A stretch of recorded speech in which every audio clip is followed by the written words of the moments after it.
Assalamualaikum warahmatullahi wabarakatuh. Di sini Mbah Hadi mau bercerita tentang sosok seorang waliullah yang bernama Syekh Janggung, atau yang lebih dikenal masyarakat Pati pada umumnya, Saridin.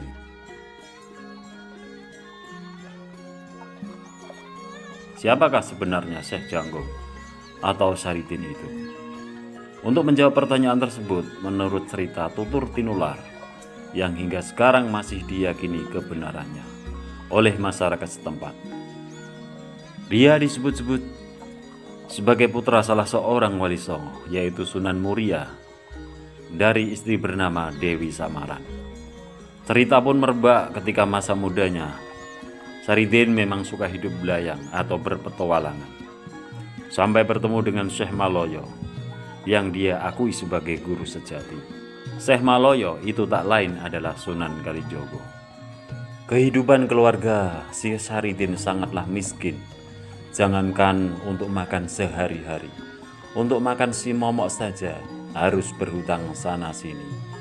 Karena keadaan tersebut, Saridin memberanikan diri untuk meminta kakak perempuannya warisan durian hasil peninggalan dari kedua orang tuanya.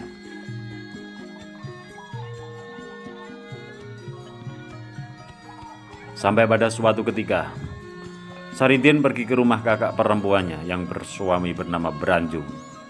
Saridin ingin minta bagi waris hasil dari peninggalan kedua orang tuanya yang telah meninggal, yaitu sebuah satu-satunya pohon durian yang tumbuh dan sedang berbuah lebat. Bagi waris tersebut menghasilkan kesepakatan.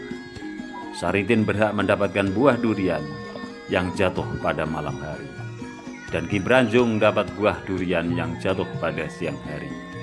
Bagi waris ini hanyalah akal-akalan si Branjung, sebab dia takut jika harus jaga malam hari. Pada akhirnya durian jatuh di malam hari. Kemudian si Branjung timbul rasa iri karena durian tidak ada yang jatuh pada siang hari.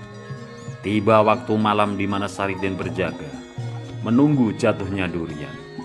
Tapi ada keganjalan pada malam itu.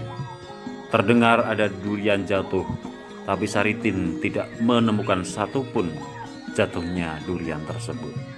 Pada akhirnya Saridin memergoki sesosok bayangan seperti seekor macan yang sedang mengendap-endap dalam kegelapan malam, mengambil durian yang jatuh tersebut. Dengan sigap macan itu berhasil dilumpuhkan oleh Saridin menggunakan tombak yang terbuat dari bambu dan tepat mengenai perut si macan. Akan tetapi setelah tubuh binatang buas itu tergolek dalam keadaan tak bernyawa, berubah wujud menjadi sesosok tubuh seseorang yang tak lain adalah Ki Branjung yang sedang menyamar untuk mencuri duriannya si Saridin. Terbunuhnya Ki Branjung membuat Saridin berurusan dengan penguasa Kadipaten Pati. Adipati Pati waktu itu adalah Wasis Joyokusumo yang harus memperlakukan penegak hukum dengan keputusan menghukum Saridin karena dinyatakan terbukti bersalah telah membunuh kakak iparnya sendiri, yaitu Ki Branjung.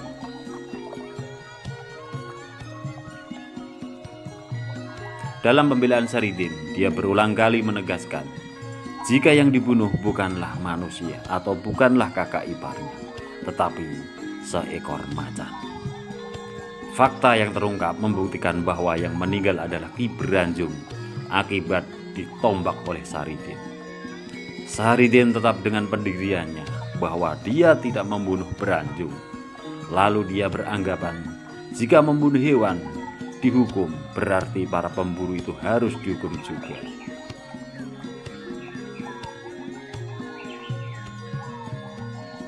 Adipati pun berpikir sejenak bagaimana cara bisa menghukum Saridin tanpa ada pembelaan lagi.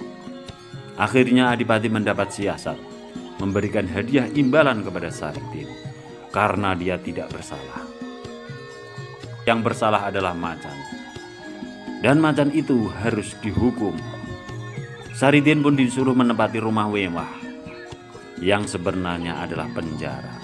dan si macan mendapatkan hukuman, yaitu dikubur di dalam tanah. Untuk mempertanggungjawabkan perbuatannya, dia harus menjalani hukuman yang telah diputuskan oleh penguasa Pati. Sebagai murid dari Kanjeng Sunan Kalijogo yang tentu mempunyai kelebihan dan didorong rasa tak bersalah, kepada penguasa Pati dia menyatakan telah mempunyai seorang istri dan seorang anak. Karena itu dia ingin pulang untuk menengok mereka. Adipati membolehkan dengan syarat asal Saridin bisa. Karena kesaktiannya, Saridin pun bisa pulang ke rumah. Ketika berada di rumah, ada petinggi Miono atau lurah desa Miono yang bertamu. Tapi si petinggi Miono dan Mbokne Momo tidak mengetahui jika Saridin sudah berada di dalam kamar. Petinggi Miono mencoba merayu istri Saridin, tapi mendapat penolakan. Lalu Saridin keluar dari kamar dan memberikan kayu kepada petinggi Miono untuk sebagai pengganjal pintu. Akhirnya petinggi Miono lari ketakutan dan melapor ke Kadipaten bahwa Saridin berada di rumah, bukannya di penjara. Mereka lalu membuktikan omongan petinggi Miono. Apa benar Saridin tidak ada di dalam penjara? Walhasil, mereka mendapati bahwa Saridin sedang tidur dalam penjara. Akhirnya Adipati Padi marah kepada petinggi Miono. Karena merasa penasaran dengan omongan petinggi Miono, Adipati Padi membangunkan Saridin. Dan benar bahwa Saridin bertemu petinggi Miono di rumahnya, sedang menggoda Mbokne Momo. Lagi-lagi petinggi Miono dapat amukan dari Adipati Padi. Kemudian sang Adipati Padi meminta jika Saridin harus dihukum beronjong atau dikunci dalam beding. Saridin menerima, tapi dengan satu syarat. Jika tidak rapat, dia akan membantu merapatkannya. Adipati pun tidak keberatan jika memang bisa. Kemudian si Saridin disuruh masuk ke dalam peti dan para prajurit memakunya supaya rapat. Tidak disangka dan tidak dinyana bahwa si Saridin sudah berada di luar dan ikut memaku, yang membuat heran dan takjub para prajurit-prajurit Kadipaten Pati. Adipati lalu menyuruh prajurit jika Saridin harus digantung di alun-alun Pati. Tapi Saridin meminta syarat lagi. Jika para prajurit tidak kuat menariknya, dia ingin membantu para prajurit untuk ikut menariknya juga. Adipati pun tidak keberatan dan membolehkan Saridin jika memang bisa. Kemudian ditariklah tali yang menggantung Saridin. Lagi-lagi Saridin membuat heran orang-orang di sekitar. Tak disangka tak dinyana bahwa Saridin sudah berada di belakang prajurit ikut menarik tali tersebut. Akhirnya Adipati kewalahan dalam hal menghukum Saridin. Terpaksalah sang Adipati meminta prajuritnya untuk mengusir Saridin keluar dari tanah Pati. Dan akhirnya diusirlah si Saridin dari tanah Pati. Itulah sedikit cerita tentang perjalanan seorang Saridin sebelum menjadi waliullah. Wallahu alam bishawab. Akhir kata saya Badi. Mohon maaf jika ada tutur kata yang salah.